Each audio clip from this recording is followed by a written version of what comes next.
নমস্কার, সমস্ত দর্শক বন্ধুকে শুভেচ্ছা ও ভালোবাসা জানিয়ে আমি একটা গুরুত্বপূর্ণ অথচ সংক্ষিপ্ত আকার ভিডিওটা আনতে বাধ্য হলাম। প্রচুর প্রশ্ন আসছে দেখে, মানে কুমড়ো কেউ রাখতে পারছে না, সব পচে যাচ্ছে।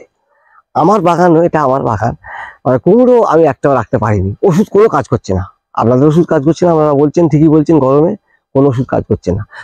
আমি বিনা পয়সায়, দেখুন, আমারও বাগানে পচে যাওয়ার পর থেকে আমি কিভাবে কয়েকটা বাঁচিয়েছি।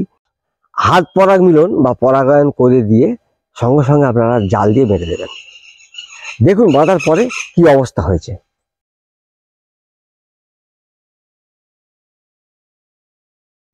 গাছের গোড়া ফেটে যাওয়ার জন্য ব্লাইটক্স পাউডারের সঙ্গে কিছুটা জল মিশিয়ে মলম তৈরি করে ওই ফাটা অংশ ভর্তি করে দেবেন।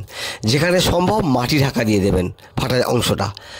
আর ওই ব্লাইটক্স পাউডার প্রতি লিটার জলে 4 গ্রাম, সেই সঙ্গে বোরন 2 গ্রাম মিশিয়ে বিকেল 5টার পরে স্প্রে করবেন 3 দিন ছাড়া 2 বার।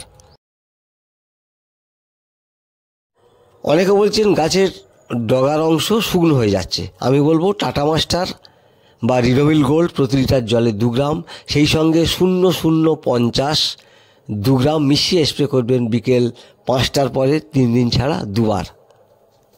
অথবা আপনাদের ওখানে যে ছত্রাকনাশক ওষুধ পাওয়া যায় সেই ছত্রাকনাশক ওষুধও ব্যবহার করতে পারেন।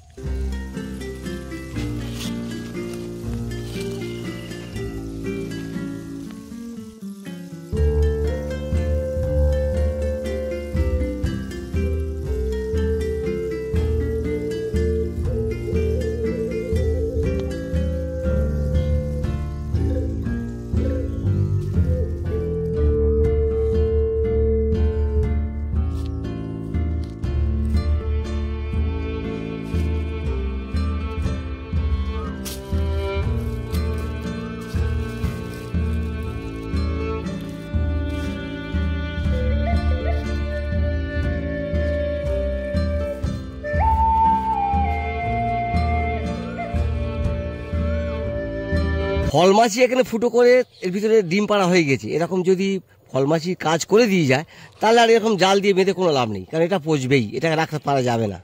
এখন কিন্তু বাজারে সুতির এরকম প্যাকেট পাওয়া যাচ্ছে বিভিন্ন সাইজে, 3 ইঞ্চি, 5 ইঞ্চি, 10 ইঞ্চি।